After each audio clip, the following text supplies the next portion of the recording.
শিল্পী বিতর্কে ফের মুখ খুললেন কুণাল ঘোষ। অভিষেকের সেই সময় চোখে অপারেশন ছিল, অভিষেক বাইরে ছিল, গোটা বিষয়টা অভিষেক জানতো না, এমনই মন্তব্য করেছেন কুণাল ঘোষ। কুণাল ঘোষ তিনি আবারও মন্তব্য করেছেন, তিনি বলছেন অভিষেক সেই সময় চোখে অপারেশন ছিল, অভিষেক বাইরে ছিল, গোটা বিষয়টা অভিষেক বন্দ্যোপাধ্যায় জানতেন না, এমনই মন্তব্য করেছেন কুণাল ঘোষ। শিল্পী বিতর্কে ফের মুখ খুললেন কুণাল ঘোষ। অভিষেক বন্দ্যোপাধ্যায় যে মন্তব্য করেছেন গতকাল, সেই মন্তব্যের পরিপ্রেক্ষিতে তার এই মন্তব্য ঠিক কি বলেছেন কুণাল ঘোষ, শোনাবো। আমার মনে হয় এটা একটা কমিউনিকেশন গ্যাপ। এ বিষয়ে আমাদের নেত্রী যা বলবেন সেটাই শেষ কথা। মমতা বন্দ্যোপাধ্যায় যা বলবেন সেইটা মেনে নেব, এবং এটা একটা কোনো ভুল বোঝাবুঝি। যেহেতু অভিষেক বন্দ্যোপাধ্যায় এই গোটা ফেজটায় আরজি করার সময়টায়, যেহেতু সেই সময়টা তিনি বাইরে ছিলেন এবং গোটা বিষয়টার মধ্যে ছিলেন না, যে কুৎসা চক্রান্ত ঝামেলা যারা আমরা সামলেছি, আমাদের জিজ্ঞাসা করলে আমরা বলে দেবো এই ডিফারেন্সটা কী। আমরা এই বিষয় নিয়ে কথা বলে জানবো। শ্রেয়সী গঙ্গোপাধ্যায় এই মুহূর্তে আমাদের সঙ্গে রয়েছেন প্রতিনিধি টেলিফোনে। শ্রেয়সী, গতকালই অভিষেক বন্দ্যোপাধ্যায় যে মন্তব্য করেছিলেন সেখানে কুণাল ঘোষ বা অন্যান্যদের যে মন্তব্য থেকে অভিষেক বন্দ্যোপাধ্যায়ের মন্তব্য আলাদাই ছিল, কিন্তু আজকে কুণাল ঘোষ আবার তার যে মন্তব্য তিনি করেছিলেন সেটাকেই তিনি জাস্টিফাই করছেন এই কথা বলে। দেখো, কুণাল ঘোষ তার যে মন্তব্য, সেই মন্তব্য থেকে আজকে এক পাও সরলেন না। এমনকি তিনি যেটা স্পষ্ট করেছেন যে এক্ষেত্রে গতকাল তিনি যেটা বলেছেন যে এক্ষেত্রে যদি দলের সর্বোচ্চ নেতৃত্ব থেকে তার কাছে কোনো বক্তব্য আসে যে তার মন্তব্য ফিরিয়ে নিতে হবে, সেই ধরনের কোনো বক্তব্য এলে তিনি সেই মন্তব্য ফিরিয়ে নেবেন। কিন্তু এখনো পর্যন্ত তিনি যেটা জানিয়েছেন যে তার কাছে এই ধরনের কোনো নির্দেশ আসেনি যে তার শিল্পীদের নিয়ে তার যে মন্তব্য, সেই মন্তব্য তাকে প্রত্যাহার করতে হবে।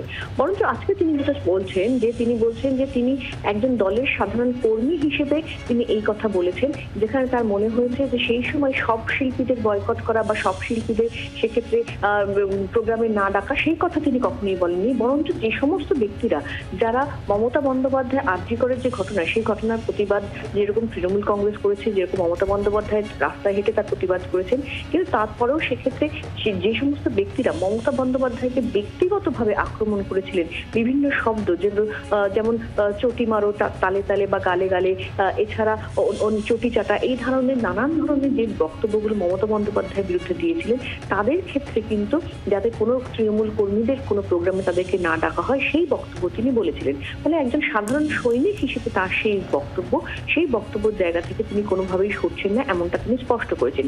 তবে সেক্ষেত্রে দলের সর্বভারতীয় সাধারণ সম্পাদক অভিষেক বন্দ্যোপাধ্যায়ের যে বক্তব্য, সেক্ষেত্রে সেই প্রসঙ্গে তিনি বলছেন যে অভিষেক বন্দ্যোপাধ্যায় সেই সময় ছিলেন না, তিনি চোখের অপারেশনের জন্য তিনি বাইরে ছিলেন, ফলে তিনি জানেন না যে সেই সময় ঠিক কি পরিস্থিতি তৈরি হয়েছিল এবং সেখানে কিভাবে মমতা বন্দ্যোপাধ্যায়কে ব্যক্তিগতভাবে আক্রমণ করা হয়েছিল এই আরজি করের ঘটনার নিরিখে।